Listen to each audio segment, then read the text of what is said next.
Assalamualaikum, good day all. So I would like to share how to upload add Turnitin in our UUM Online Learning. First, we click add an activity or resource. Choose what we want. We want Turnitin assignment. We click add.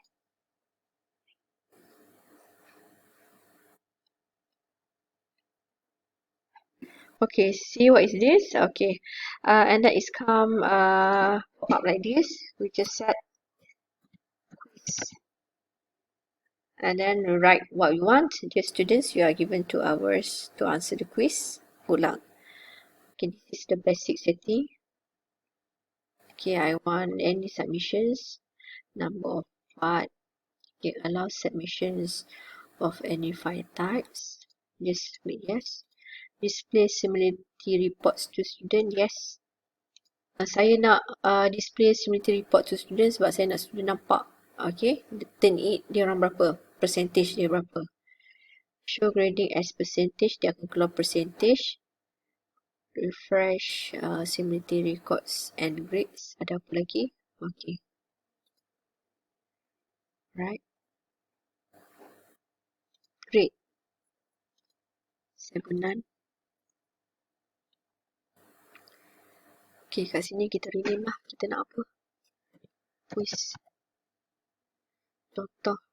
Startup date ni ikut suka, tak ada masalah. Yang ni kita due date bila. So, as we agree, kita nak letak 19 January, right? So, sampai pukul berapa? As discussed before this, kita agree sampai pukul 8. So, submission before 8 AM. Submission before 8 AM. So, kita bagi mungkin delay 5 minit lah. Right? Post. Okay, tak ada masalah. Similarity reports. Ini yang penting. Allow submission after the due dates? Of course not. Okay, generate report immediately. Okay, saya pilih yang ada mudah.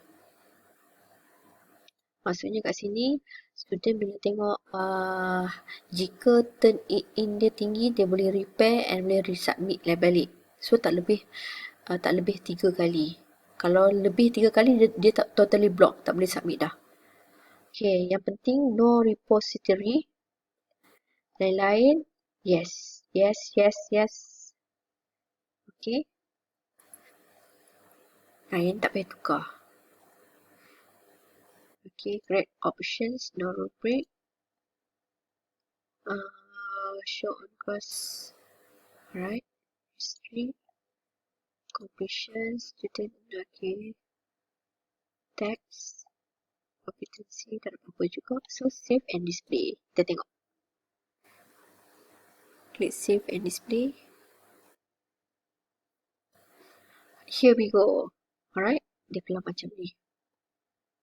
Quiz. Due date is 19 January. 8:05 minit. Okay. I think that's all. This is name of the students.